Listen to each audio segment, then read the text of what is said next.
In this module, we'll be focusing on virtue ethics. Specifically, we'll be discussing Aristotle's notion of happiness, the difference between moral and intellectual virtue, and lastly, Aristotle's doctrine of the mean, which is his biggest contribution in ethics. Now, we'll start off with Aristotle's notion of happiness. As written by Aristotle, happiness or eudaimonia, meaning good spirit, is generally agreed to be the highest of all goods attainable by action. It is equated with living well or faring well.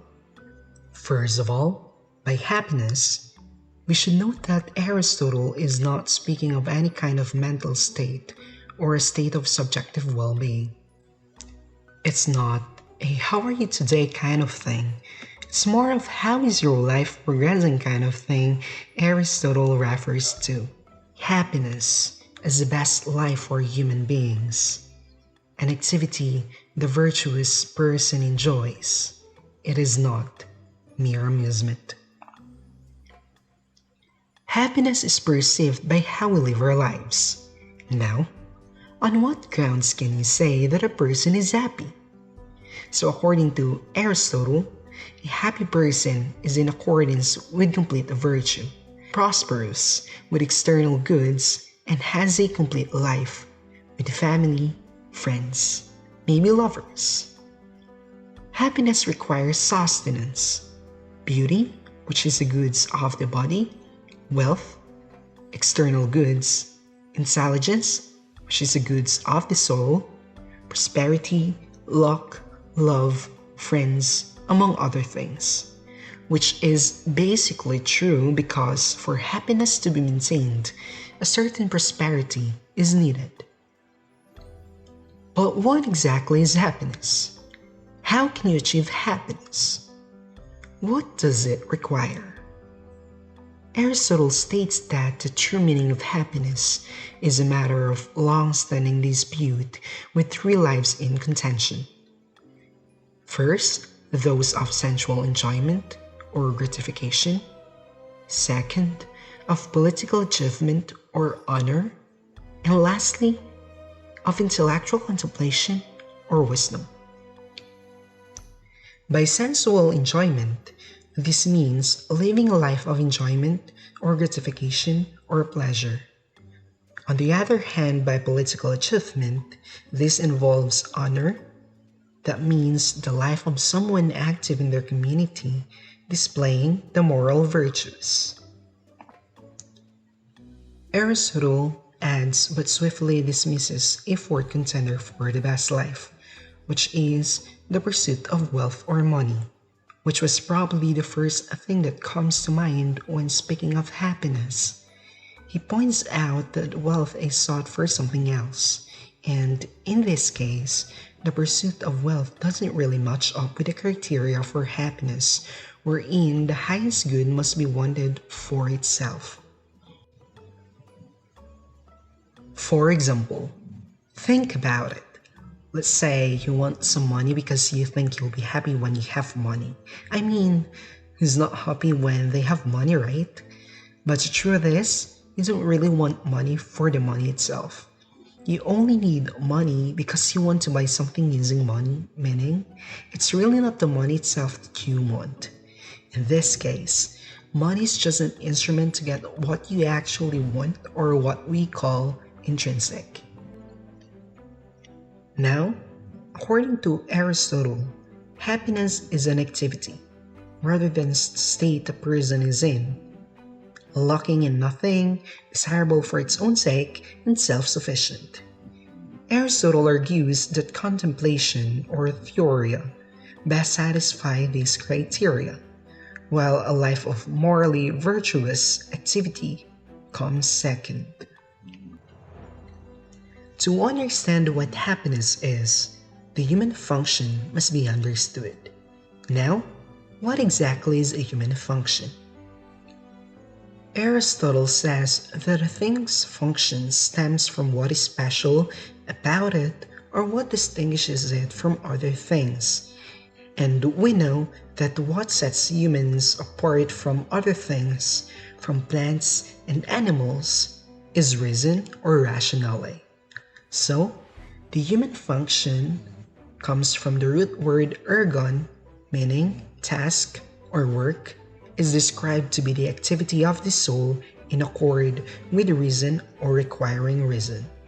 So basically, according to Aristotle, happiness is a rational activity in accordance with virtue. So, the human good turns out to be an excellent and rational activity. Another point is that happiness is acquired by learning or habituation. Happiness is a result of virtue, and virtue is doing the intended function well, particularly the human function. Thus, learning and attention is required. Now, let's proceed to the next part of our discussion. We learned that happiness is the result of virtue, and virtue is doing the human function, which is the activity of the soul in accord with a reason or requiring reason. So, to better understand happiness, one must understand the human soul. The human soul is made of the rational and non-rational parts. One of the other might dominate an individual. This difference between soul parts causes differences in virtues, which can be virtue of thought, intellectual, or virtue of character, moral. Now, let's talk about the difference between intellectual virtue and moral virtue. Moral virtue, also known as the virtue of character, is acquired by habituation or repetition of the corresponding acts. It is not innate, so consistency is needed in its pursuit.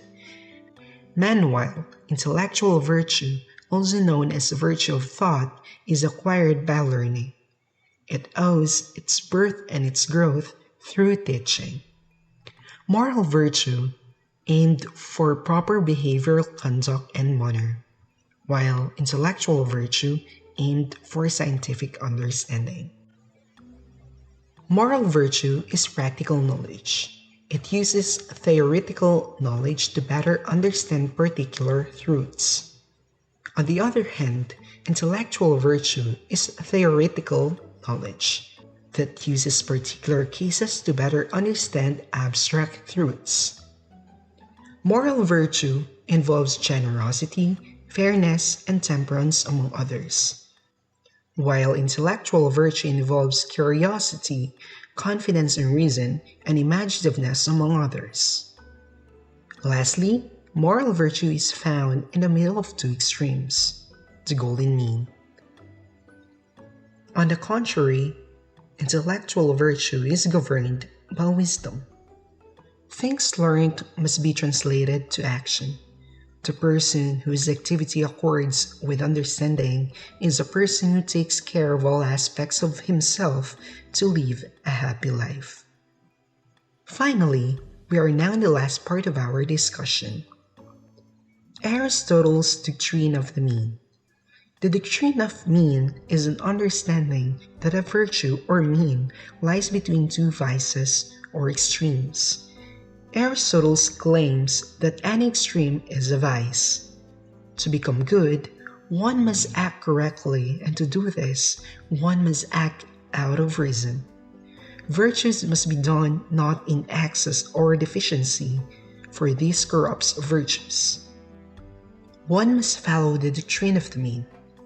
The mean is closely connected with what is appropriate and what is proportionate.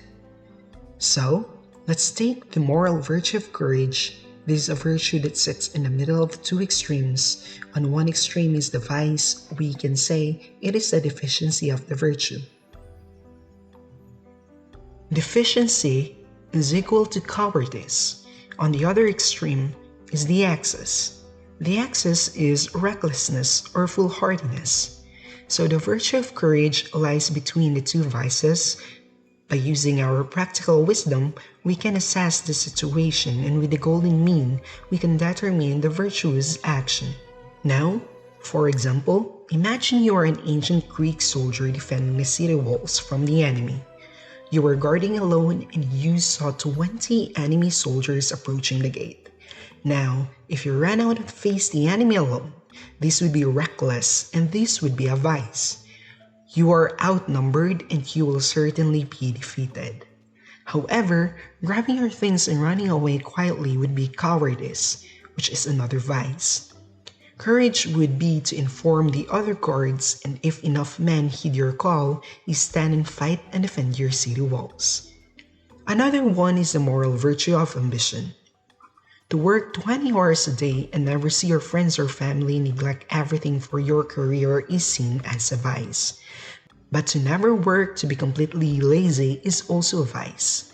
Ambition lies in the middle, the golden mean. Another one is the moral virtue of generosity. Giving all your money and possessions to charity and leaving you homeless would be foolish.